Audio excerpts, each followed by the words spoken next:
Hello children watching me at home. Today I'm going to read you a story, and the title of the story is In the Beginning. We all know that God is our Father and He loves us so much in a way that He created us. But do you know how He created us? Sit with me and follow along and find out how we all came to existence. My story begins that in the beginning, the world was not there. Imagine. There was no sun, there were no trees, there were no birds, there were no animals. The world was not there. Then what happens? Then God, who is our Father and the creator of the universe, created the earth and the heaven. On earth, God created the trees, the mountains that you see, and God created the animals and all the creatures that creep on the world. In heaven, up there, as you look up in the heaven, you will see the sun, you will see the moon at night, and you will see the little tiny stars shining so bright up in the sky. That is how God created heaven and earth. Twinkle, twinkle, little star, oh, I wonder what you are. Up above the world so high, like a diamond in the sky. Twinkle, twinkle, little stars, how I wonder what you are. So God created the stars, the sun, and the moon and placed them up in heaven.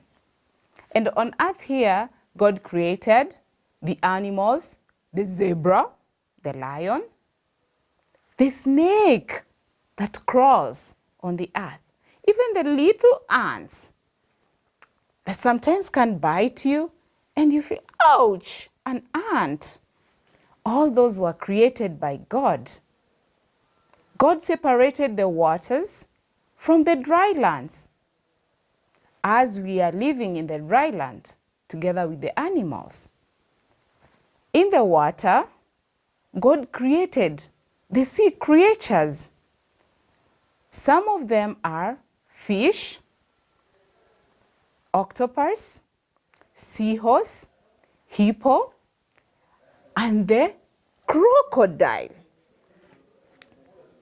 These are some of the creatures that God created and placed in the water.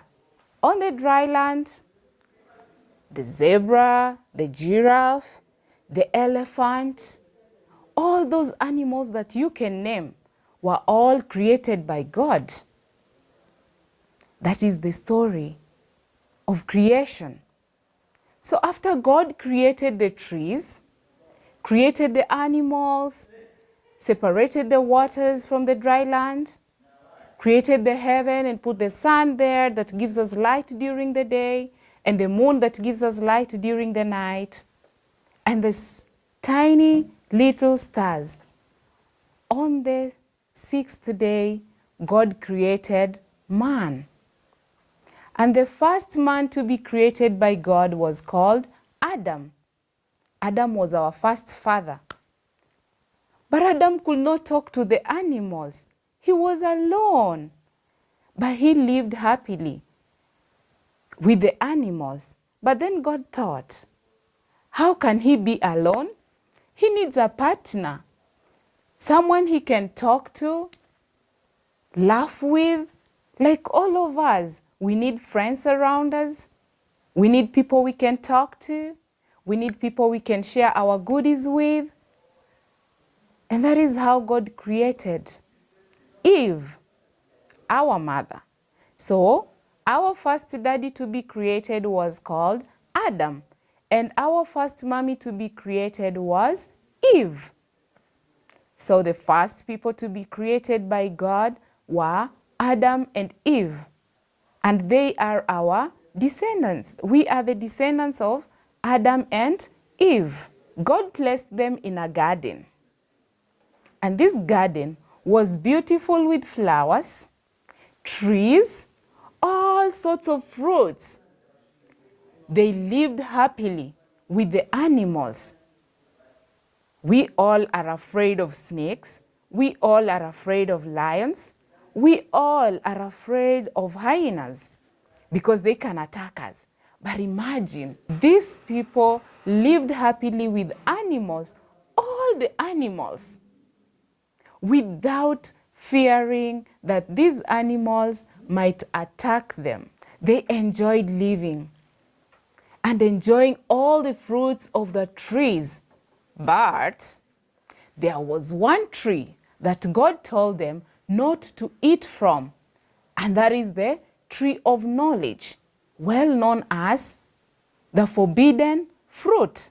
They were told not to eat the forbidden fruit. But then, how did they eat the fruit? Come on, what happened? They were friends of God. How did they disobey? Let's find out. One day, Eve was just sitting. Then the little friend crawled and crawled and crawled and came. Hey, Eve. And Eve was like, yes, snake. How are you? I'm fine. Do you know what? I want us to go and find out, why did God tell you not to eat that fruit? And that fruit is the sweetest.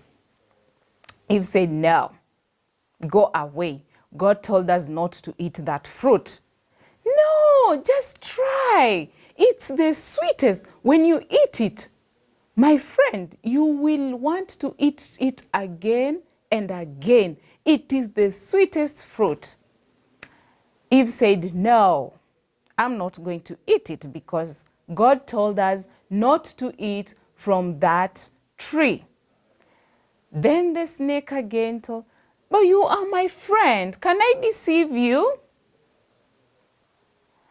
Then Eve said, yes, we are friends. But no, God said, and he said, no, just come and try. And then Eve said, now, you have really insisted. Let me come with you. They went. She picked the fruit, and when she tasted it, it was wow, so delicious that she could not believe that this was just a fruit in the same garden where they are living in. Then she told the snake, thank you so much, my friend, for allowing me to eat this fruit. I have to share with my friend, my husband, and that is Adam. So she picked one fruit and went and told Adam, wow, you can't believe it. This fruit is the most delicious of all the fruits. Then Adam said, but Eve, God told us not to eat from that tree. Then Eve said, no, it is the most delicious. You try it. And Adam, because he loved Eve so much, took the fruit and ate it. And immediately, you know what happened? They realized they were naked. They did not have clothes. And initially, they did not know that they were naked. And that is the time God realized that they have eaten the forbidden fruit. And do you think God was happy? Oh, no. God was not happy with them. And immediately God called Adam. Adam, Adam, what have you done? Then Adam ran when he heard the voice of God and hid behind the bushes. He was thinking that God cannot see him. But do you know what? God sees everywhere. We can never hide from God. Whether you go under the table, behind the chairs, behind the bushes, God sees everywhere. So Adam went and hid, and they started collecting leaves to cover themselves. Then God called him again. Adam, Adam, what have you done? Then Adam said, it is Eve who deceived me to eat the fruit. Instead of him saying, Father, I have eaten the fruit, he started blaming Eve. God was not happy because God had placed them in the Garden of Eden, whereby they could enjoy all the fruits, they could eat anything they want, they were living happily with the animals. But now they have disobeyed God. What do you think will happen next? Will God let them stay in the Garden of Eden? Will God still provide for them? I don't think so. Let's find out. What did God do? After realizing that Adam and Eve ate the forbidden fruit, God was not happy, and therefore God told them, I don't want you anymore to live in my garden. And they were sent away, sad and painful. They were used to enjoying all the pleasantries, all the fruits. They were living happily with the animals.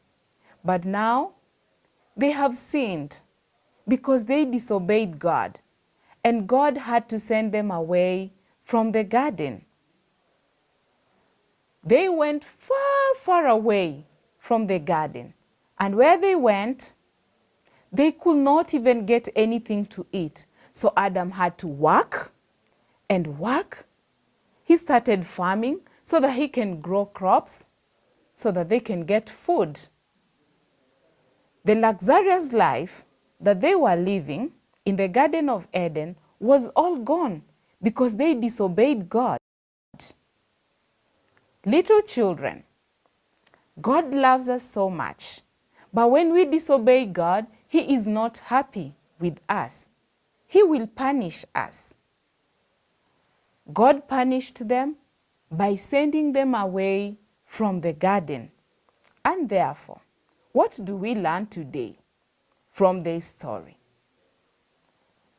We've first of all known that in the beginning, there was nothing.